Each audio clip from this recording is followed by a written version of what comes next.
Hello students, welcome back to my channel जिसका नाम है स्टडी विद शिवम सर। चलिए डिस्कस करते हैं अपने टॉपिक करंट अफेयर्स का। पहला क्वेश्चन है हमारा, which player of the Indian women's cricket has surpassed Australia's Beth Mooney to achieve the number one ranking in ICC टी20 क्रिकेट। हिंदी में समझ लेते हैं क्वेश्चन को। भारतीय महिला क्रिकेट टीम की किस खिलाड़ी ने ऑस्ट्रेलिया की बेथ मुनी को पछाड़कर आईसीसी टी20 क्रिकेट में नंबर वन बल्लेबाज की रैंकिंग हासिल कर ली है? ऑप्शन है हमारे, पहला है शेफाली वर्मा, ऑप्शन बी है पूनम यादव, ऑप्शन सी है स्मृति मंधाना, ऑप्शन डी है मिताली राज, ऑप्शन ई है हरमनप्रीत कौर। आंसर इसका क्या होगा? होगा आंसर ए, शेफाली वर्मा। कुछ पॉइंट्स डिस्कस कर लेते हैं। भारत की युवा विस्फोटक महिला बल्लेबाज Shafali Verma International Cricket Council ICC की महिलाओं की टी20 इंटरनेशनल रैंकिंग में एक बार फिर पहले नंबर पर पहुंच गई है। सेकंड पॉइंट, महिला टी20 रैंकिंग टॉप 10 में मौजूद अन्य भारतीय महिलाओं की बात की जाए तो इसमें स्मृति मंधाना 7वें नंबर पर और जेमिमा रोड्रिग्स 9वें नंबर पर मौजूद हैं। नेक्स्ट पॉइंट, महिला टी20 रैंकिंग के टॉप 10 बल्लेबाजों में ऑस्ट्रेलिया की 3 महिलाएं शामिल हैं। उनके नाम क्या हैं? इसमें है बेथ मुनी दूसरे नंबर पर, जिनको पछाड़ के वो शेफाली वर्मा क्या बनी है? टॉप वन रैंकिंग हासिल की है। मैग लैंगिंग चौथे नंबर पर है और एलिस हिली 5वें नंबर पर मौजूद हैं। ये ऑस्ट्रेलिया के 3 बल्लेबाज हैं जो टॉप 10 रैंकिंग में हैं और भारत के 3 बल्लेबाज हैं जो टॉप 10 रैंकिंग में हैं। नेक्स्ट क्वेश्चन है हमारा, which Indian batsman has signed up with Lancashire for 2021 Royal London Cup as overseas player? Question Hindi में क्या है? किस भारतीय बल्लेबाज ने लंकाशायर के साथ 2021 रॉयल लंदन कप के लिए विदेशी खिलाड़ी के रूप में हस्ताक्षर किए हैं? ऑप्शन है ए शिखर धवन, बी केएल राहुल, सी हार्दिक पांड्या, डी श्रेयस अय्यर, ई ऋषभ पंत। इसका आंसर क्या होगा? Answer D Shreyas Iyer. कुछ पॉइंट डिस्कस कर लेते हैं। इंग्लिश काउंटी लंकाशायर ने 2021 रॉयल लंदन कप के लिए भारत के बल्लेबाज श्रेयस अय्यर के विदेशी हस्ताक्षर की बात की है। इसके साथ अय्यर लंकाशायर के लिए हस्ताक्षर करने वाले 6वें भारतीय बन गए हैं। इससे पहले 5 और भारतीय बल्लेबाजों ने इस कप के लिए क्या किया है? हस्ताक्षर किया है। और 6वें भारतीय बल्लेबाज कौन है? श्रेयस अय्यर। नेक्स्ट पॉइंट, उन्होंने अपने देश के लिए 21 वनडे और 29 टी20 अंतर्राष्ट्रीय मैच खेले हैं। 21 वनडे खेले हैं और 29 टी20 अंतर्राष्ट्रीय मैच खेले हैं। इंग्लैंड में 22 जुलाई से 19 अगस्त के बीच 18 दिवसीय एक दिवसीय टूर्नामेंट खेला जाना है। 18 वनडे मैच होंगे और कब से? 22 जुलाई से 19 अगस्त के बीच। और कहाँ खेला जाएगा? इंग्लैंड में खेला जाएगा। कौन सी काउंटी क्रिकेट है? तो इंग्लिश काउंटी लंकाशायर क्रिकेट। इसका नाम क्या है? Royal London cup 21। Next question है हमारा, who has won the gold medal in the 2021 para shooting world cup? Hindi में 2021 पैरा शूटिंग वर्ल्ड कप में स्वर्ण पदक किसने जीता है? ऑप्शन है मरियप्पन तंगवेलु, सिंहराज, देवेंद्र झझरिया, वरुण सिंह भाटी, जोगिंदर सिंह बेदी। तो इसका आंसर हो जाएगा आंसर बी, सिंहराज। भारतीय पैरा एथलीट सिंहराज ने संयुक्त अरब अमीरात में अल एन में 2021 पैरा शूटिंग वर्ल्ड कप में स्वर्ण पदक जीता। कौन सा पदक जीता है? स्वर्ण पदक जीता है। इन्होंने गोल्ड मेडल जीता है। किसने? सिंहराज ने। उन्होंने उज्बेकिस्तान के सर्वर इब्रागिमोव को हराया और P1 मेन के 10 metre air pistol SH1 final में शीर्ष सम्मान प्राप्त किया। नेक्स्ट पॉइंट, सिंहराज ने रियो 2016 के कांस्य पदक विजेता इब्रागिमोव को 2.8 अंकों के पतले अंतर से पछाड़ दिया है। बहुत ही कम अंक से हराया है, 2.8 अंकों से। इसके साथ ही भारत पदक तालिका में तीसरे स्थान पर है। ये गोल्ड मेडल जीते ही भारत किस नंबर पर आ गया है? पदक तालिका में तीसरे स्थान पर आ गया है। भारत की सूची में अब 2 पदक हैं, एक स्वर्ण पदक और एक कांस्य पदक। अब यहाँ पे डिस्कस हो रहा है यूएई के, तो यूएई के बारे में जान लेते हैं। उसकी राजधानी कौन है? Abu Dhabi. और उसकी मुद्रा संयुक्त अरब अमीरात दिरहम। और उसके राष्ट्रपति कौन है? खलीफा बिन जायद अल नहान। ये थे यूएई के बारे में। नेक्स्ट क्वेश्चन है हमारा, which state government has decided to set up India's first government run ambulance network for animals? Hindi में, किस राज्य सरकार ने जानवरों के लिए भारत का पहला सरकार द्वारा संचालित एम्बुलेंस नेटवर्क स्थापित करने का निर्णय लिया है? ऑप्शन है बिहार, बी छत्तीसगढ़, सी वेस्ट बंगाल, डी झारखंड, ई आंध्र प्रदेश। आंसर इसका क्या होगा? ई आंध्र प्रदेश। प्रदेश की राज्य सरकार ने जानवरों के लिए भारत का पहला सरकार द्वारा संचालित एम्बुलेंस नेटवर्क स्थापित करने का निर्णय लिया है। ये पहली एम्बुलेंस सेवा स्थापित ऐसी कर रहे हैं जो जानवरों के लिए एम्बुलेंस प्रोवाइड करेंगे। और जानवर आपको कोई बीमार होता है तो आप एम्बुलेंस पे कॉल करके एम्बुलेंस मंगा सकते हैं जानवरों के लिए। ये पहली ऐसी सरकार है जिसने निर्णय लिया है, इसलिए क्वेश्चन बहुत इंपॉर्टेंट हो जाएगा। राज्य में पशुपालन और पशु चिकित्सा क्षेत्र को बढ़ावा देने के लिए निर्णय लिया गया है। राज्य में पशुपालन और पशु चिकित्सा क्षेत्र को बढ़ावा देने के लिए यह निर्णय लिया गया है। एम्बुलेंस नेटवर्क अपने मुख्य मिशनों में से एक के रूप में संकटग्रस्त जानवरों तक पहुंचने में मदद करने के लिए और उन्हें उचित पशु स्वास्थ्य देखभाल प्रदान करने के लिए है। पशुपालन विभाग को प्रत्येक विधानसभा क्षेत्र में एक मोबाइल एम्बुलेंस पशु चिकित्सा क्लिनिक स्थापित करने के लिए निर्देशित किया गया था। कुल 175 मोबाइल एम्बुलेंस क्लिनिकों को विधानसभा सेवा स्तर पर 108 सेवाओं की तर्ज पर पशु चिकित्सा सेवाएं प्रदान करने के लिए रखा जाएगा। अब यहाँ डिस्कस हो रहा है आंध्र प्रदेश के बारे में, तो जान लेते हैं उसके राज्यपाल कौन है। विश्व भूषण हरिचंदन। और उसके मुख्यमंत्री कौन है? वाईएस जगन मोहन रेड्डी। ये इंपॉर्टेंट चीज है कि आपको मुख्यमंत्री हर स्टेट का और राज्यपाल के बारे में, गवर्नर के बारे में पता होना चाहिए, क्योंकि क्वेश्चन भी कभी कभी आ जाता है। नेक्स्ट क्वेश्चन है हमारा, which two states governments have signed an agreement with the Union Ministry of Jal Shakti to implement the Ken-Betwa River Interlinking Project? Ken Betwa नदी इंटरलिंकिंग परियोजना को लागू करने के लिए किन दो राज्य सरकारों ने केंद्रीय जल मंत्रालय के साथ एक समझौते पर हस्ताक्षर किए हैं? ऑप्शन है उत्तर प्रदेश और Madhya Pradesh, B Madhya Pradesh and Maharashtra, C Uttarakhand and Rajasthan, D Bihar and Chhattisgarh, E Rajasthan and Uttar Pradesh. तो आप मैप के थ्रू भी समझ सकते हैं। देखिए मैप दिया हुआ है, तो यार रेड लाइन शो करी, ये वो नदी है जो इंटरलिंकिंग प्रोजेक्ट बनाया जाएगा। और इसके लिए दादुअन धाम बनाया जाएगा जो 221 किलोमीटर लंबा है। जो इस क्या करें, ये कहाँ यूपी में कहाँ पर होगा? बुंदेलखंड में होगा। ये देख लेते हैं। विश्व जल दिवस के अवसर पर उत्तर प्रदेश और मध्य प्रदेश की सरकारों ने केन बेतवा नदी इंटरलिंकिंग परियोजना लागू करने के लिए केंद्रीय जल मंत्रालय के साथ एक समझौते पर हस्ताक्षर किया है। यानी मध्य प्रदेश और उत्तर प्रदेश दोनों राज्यों ने क्या किया? केंद्रीय मंत्रालय के साथ एक साझा समझौता किया है कि हम ये इंटरलिंकिंग प्रोजेक्ट स्टार्ट करेंगे। किस दिन ये हुआ है हस्ताक्षर? विश्व जल दिवस पर। इस परियोजना का मुख्य उद्देश्य अधिशेष क्षेत्रों का ग्रस्त क्षेत्रों और नदियों के बीच के क्षेत्र के माध्यम से जल दुर्लभ क्षेत्र तक पानी पहुंचाना है। मतलब जहाँ पर पानी की ज्यादा है, पानी बहुत अधिक है मात्रा में, और जहाँ पर पानी बिल्कुल नहीं है तो क्या करेंगे? अधिक मात्रा में लाके सूखाग्रस्त क्षेत्र में पानी दे देंगे। अधिशेष जल मध्य प्रदेश में पन्ना जिले में केन नदी से और उत्तर प्रदेश में बेतवा नदी में स्थानांतरित किया जाएगा। मध्य प्रदेश में केन नदी है, उसमें पन्ना जिले से ट्रांसफर करेंगे पानी कहाँ? बेतवा नदी में। अब ये परियोजना की बात कहाँ से हो रही है? ये परियोजना कहाँ से शुरू की जाएगी? बुंदेलखंड छात्र को लाभ पहुंचाने के लिए की जाएगी, जिससे पानी की कमी दूर होगी और इस प्रकार इस क्षेत्र में समृद्धि आएगी। दौधन बांध और 221 किलोमीटर लंबी नहर के निर्माण के माध्यम से पानी को स्थानांतरित किया जाएगा। इस इंटरलिंकिंग प्रोजेक्ट के लिए कौन सा बांध बनाया जा रहा है? दौधन बांध बनाया जा रहा है। अब यहाँ हम डिस्कस कर रहे थे यूपी के बारे में, तो राजधानी क्या है? लखनऊ। और उसके राज्यपाल कौन है? आनंदीबेन पटेल। और उसके मुख्यमंत्री कौन है? योगी आदित्यनाथ। मध्य प्रदेश की भी बात आई है तो उसकी भी डिस्कस कर लेते हैं। मध्य प्रदेश की राजधानी कौन है? भोपाल। और उसके राज्यपाल कौन है? आनंदीबेन पटेल। दोनों की साझा राज्यपाल हैं। यूपी और मध्य प्रदेश एक राज्यपाल है कौन? आनंदीबेन पटेल। इनको मध्य प्रदेश का अतिरिक्त प्रभार सौंपा गया है।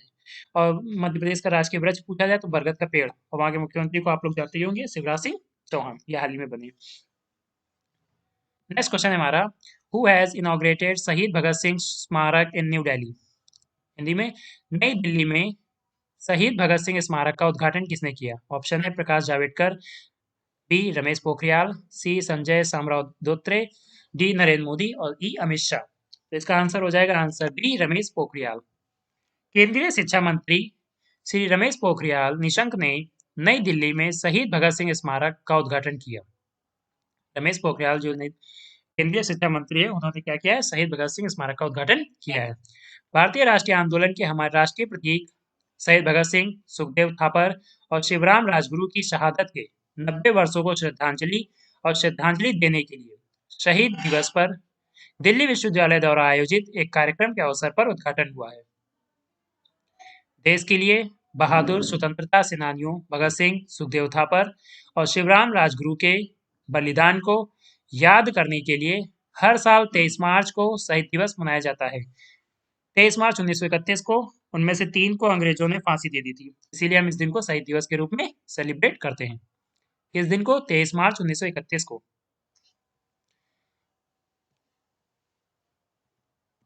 नेक्स्ट क्वेश्चन है हमारा, which space agency has successfully demonstrated free space quantum communication over a distance of 300 metres recently.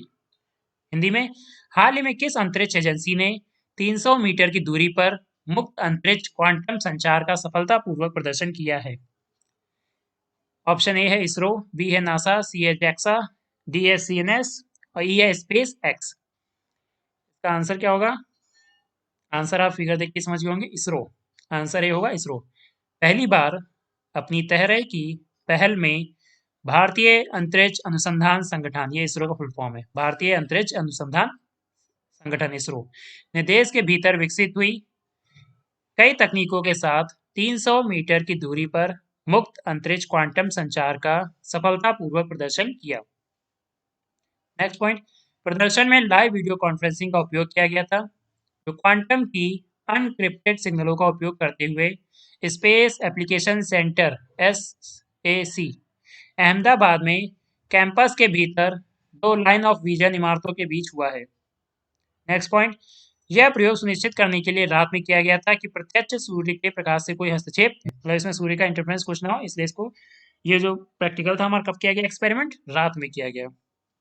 अगर दिन में करते तो सूर्य का कुछ हस्तक्षेप हो जाता तो प्रैक्टिकल नहीं कंप्लीट ना हो पाता, सक्सेसफुल ना हो पाते। यह क्वांटम प्रौद्योगिकियों का उपयोग कर बिना शर्त सुरक्षित उपग्रह डेटा संचार के लिए एक बड़ी उपलब्धि है। इसके बारे में अब जो ऑप्शंस में दी थी उनकी फुल फॉर्म देख लेते हैं। पहला ऑप्शन क्या था? इसरो, उसका फुल फॉर्म क्या होगा? Indian Space Research Organisation. इसका हेडक्वार्टर कहाँ पर है? बेंगलुरु में। और इसके डायरेक्टर कौन है? कैलाश वैद्वो शिवन। शिवन का आप लोगों ने बहुत नाम सुना होगा, ये क्या डायरेक्टर है। नेक्स्ट ऑप्शन क्या था? NASA, नासा, तो उसका फुल फॉर्म क्या होता है? The national aeronautics and space administration. इसका हेडक्वार्टर कहाँ पर है? वाशिंगटन DC में। और इसके एडमिनिस्ट्रेटर कौन है? स्टीव ज्वेरेक। नेक्स्ट था JEA, जैक्सा, तो उसका फुल फॉर्म क्या है? जाप एरोस्पेस एक्सप्लोरेशन एजेंसी। इसका हेडक्वार्टर कहाँ पे? टोक्यो जापान में। और इसका एडमिनिस्ट्रेटर कौन है? हिरोशी यामाकावा। नेक्स्ट था सीनेस, इसका फुल फॉर्म क्या होगा? National centre for space studies. National centre for space, इसका हेडक्वार्टर कहाँ है? पेरिस, फ्रांस में। और इसका एडमिनिस्ट्रेटर कौन है? जीन लुइस ली गाल। ये सब फुल फॉर्म भी क्वेश्चन में आ सकते हैं पेपर में, इसलिए इनके फुल फॉर्म यहाँ पे हमने डिस्कस कर लिए हैं। करंट अफेयर के साथ साथ फुल फॉर्म भी आपको याद हो जाएगा। नेक्स्ट क्वेश्चन देख लेते हैं। What is the theme of this years world tuberculosis day? Tuberculosis day जिसको हम लोग बोलते हैं हिंदी में, मतलब शॉर्ट फॉर्म क्या बोलते हैं? TB। इस वर्ष के विश्व क्षय रोग दिवस का विषय क्या है? ऑप्शन दिया हुआ, it's time, B wanted leaders for a TB free world, C है the clock is ticking, C क्या है? The clock is ticking, D है unity to end TB, E है रीच ट्रीट क्योर एवरीवन। अब world TB day कब मनाया जाता है? 24 मार्च को मनाया जाता है, ये आपको फिगर में दिख रहा है, तो यहाँ से आप इसको याद कर सकते हैं। 24 मार्च को हम लोग क्या मनाते हैं? World TB day. इसका आंसर क्या होगा? C, the clock is ticking.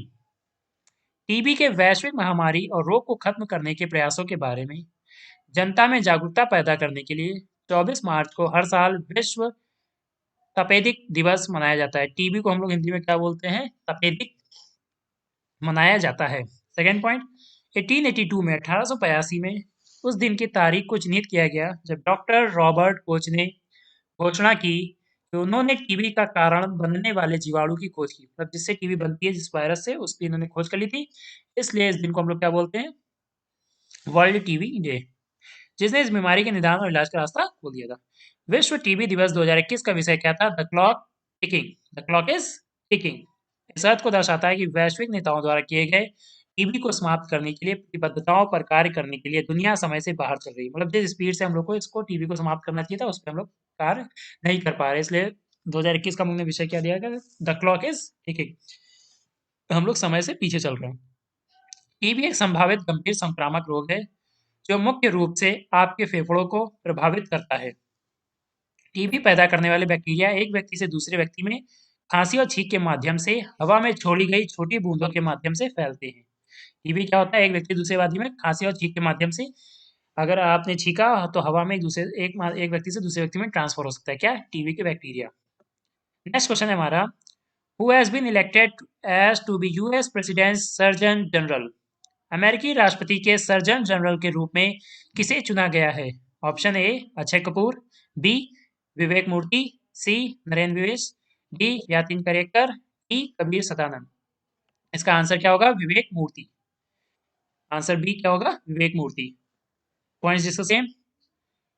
United States Senate ने भारतीय अमेरिकी डॉक्टर विवेक मूर्ति को अमेरिकी राष्ट्रपति के सर्जन जनरल होने की पुष्टि करने के लिए वोट दिया है। यूनाइटेड स्टेट ने सीनेट ने क्या किया था? भारतीय अमेरिकी कौन है? डॉक्टर विवेक मूर्ति को अमेरिकी राष्ट्रपति के सर्जन जनरल होने की पुष्टि करने के लिए वोट दिया। इसके साथ अमेरिकी सीनेट ने चल रहे कोरोना वायरस महामारी के बीच प्रशासन को अपने शीर्ष सार्वजनिक स्वास्थ्य अधिकारियों में इसको सौंप दिया है। डॉक्टर विवेक मूर्ति ने इससे पहले बराक ओबामा के प्रशासन में सर्जन जनरल के रूप में कार्य किया था। डॉक्टर विवेक मूर्ति ने क्या किया? इससे पहले बराक ओबामा के प्रशासन में सर्जन जनरल के रूप में कार्य किया। लेकिन 2017 में अमेरिका के पूर्व राष्ट्रपति डोनाल्ड ट्रंप द्वारा निकाल दिया गया था। लेकिन 2017 में जब अमेरिका के राष्ट्रपति डोनाल्ड ट्रंप बने थे तो उन्होंने क्या किया था? इनको हटा दिया गया था। डॉक्टर विवेक मूर्ति एक अमेरिकन फिजिशियन होने के साथ साथ public Health Service commission core में वाइस एडमिरल भी हैं। ये भी पूछ सकते हैं कि वो सर्जन जनरल के साथ उनके और कौन सी पोस्ट है। क्वेश्चन क्या हो जाएगा आंसर? डॉक्टर विवेक मूर्ति एक अमेरिकन फिजिशियन होने के साथ साथ public Health Service commission core में वाइस एडमिरल भी हैं। विवेक मूर्ति यूएस के 21वें सर्जन जनरल के रूप में काम करेंगे। विवेक मूर्ति यूएस के 21वें सर्जन जनरल के रूप में काम करेंगे। पहले 2014 से 2017 तक उन्होंने 19वें सर्जन जनरल के रूप में कार्य किया था। पहले 2014 से 2017 तक उन्होंने 19वें सर्जन जनरल के रूप में कार्य किया था। यूएस का surgeon general United States Public Health Service Commission Corps का एक ऑपरेशनल हेड है जो उन्हें अमेरिकी सरकार में पब्लिक हेल्थ के मुद्दों पर अग्रणी प्रवक्ता बनाता है। यूएस का surgeon general United States Public Health Service Commission Corps का एक ऑपरेशनल हेड है जो उन्हें अमेरिकी सरकार में पब्लिक हेल्थ के मुद्दों पर अग्रणी प्रवक्ता बनाता है। सर्जन जनरल को आमतौर पर अमेरिका के राष्ट्रपति द्वारा नामित किया जाता है। सर्जन जनरल को आमतौर पर अमेरिका के राष्ट्रपति द्वारा नामित किया जाता है और फिर अमेरिकी सीनेट द्वारा इसकी पुष्टि की जाती है। नेक्स्ट क्वेश्चन है हमारा, recently defence minister has signed a deal with home to procure 1300 combat vehicles. हाल ही में रक्षा मंत्रालय ने 1300 लड़ाकू वाहनों की खरीद के लिए एक समझौते पर हस्ताक्षर किए हैं। हाल ही में रक्षा मंत्रालय ने 1300 लड़ाकू वाहनों की खरीद के लिए एक समझौते पर हस्ताक्षर किए हैं। ऑप्शन ए है इंडियन आर्मर सिस्टम, बी है कॉन्ग्सबर्ग ऑटोमोटिव ड्राइवलाइन, सी है इकोकैट इंडिया, डी महिंद्रा डिफेंस और ऑप्शन ई है बोथ ए एंड सी। तो इसका आंसर होगा आंसर डी। इसका आंसर क्या होगा? Answer D. महिंद्रा डिफेंस के साथ क्या किया है? रक्षा मंत्रालय ने 1300 लड़ाकू वाहनों की खरीद के लिए एक समझौते पर हस्ताक्षर किया है। आइए कुछ पॉइंट डिस्कस कर लेते हैं। रक्षा मंत्रालय ने भारतीय सेना के लिए 1006 करोड़ रुपए के 1300 हल्के लड़ाकू वाहनों की खरीद के लिए महिंद्रा डिफेंस सिस्टम्स लिमिटेड के साथ एक समझौते पर हस्ताक्षर किए हैं। हल्के लड़ाकू वाहनों के प्रेरण को 4 साल में पूरा करने की योजना बनाई गई है। हल्के लड़ाकू वाहनों के प्रेरण को 4 साल में पूरा करने की योजना बनाई गई है। रक्षा मंत्रालय ने मेक इन इंडिया को और बढ़ावा देने के लिए MDSL के साथ एक अनुबंध पर हस्ताक्षर किया है। MDSL इसका फुल फॉर्म वही है, महिंद्रा डिफेंस सिस्टम लिमिटेड के साथ अनुबंध पर हस्ताक्षर किए हैं। खरीदे गए हल्के विशेषज्ञ वाहन आधुनिक लड़ाकू वाहन होंगे। वे स्वचालित ग्रेनेड लॉन्चर, मध्यम मशीन गनों और एंटी टैंक गाइडेड मिसाइलों की गाड़ी के लिए विभिन्न लड़ाकू इकाइयों के लिए अधिकृत होंगे। रक्षा मंत्रालय के अनुसार यह एक प्रमुख परियोजना है जो भारत के रक्षा उद्योग की स्वदेशी विनिर्माण क्षमताओं को प्रदर्शित करेगी। रक्षा मंत्रालय के अनुसार यह एक प्रमुख परियोजना है जो भारत के रक्षा उद्योग की स्वदेशी विनिर्माण क्षमताओं को प्रदर्शित करेगी। यह केंद्र सरकार के मेक इन इंडिया और आत्मनिर्भर भारत अभियान में एक और मील का पत्थर साबित होगा। यह केंद्र सरकार के मेक इन इंडिया और आत्मनिर्भर भारत अभियान में एक और मील का पत्थर साबित होगा। फ्रेंड्स, आज के लिए बस बहुत है। Thank you. अगर आपको वीडियो अच्छा लगा हो तो प्लीज़ वीडियो को लाइक कर दीजिए, वीडियो पे कमेंट कर दीजिएगा। अगर आपको इसके आगे क्वेश्चंस चाहिए तो प्लीज़ वीडियो पे कमेंट करिए। अगर आप हमारे चैनल पर नए हैं तो प्लीज़ हमारे चैनल को सब्सक्राइब कर लीजिए और बेल आइकन को प्रेस कर दीजिए ताकि आने वाली वीडियो की नोटिफिकेशंस आपको मिलती रहें। आज के लिए बस thank you, good bye, good night friends.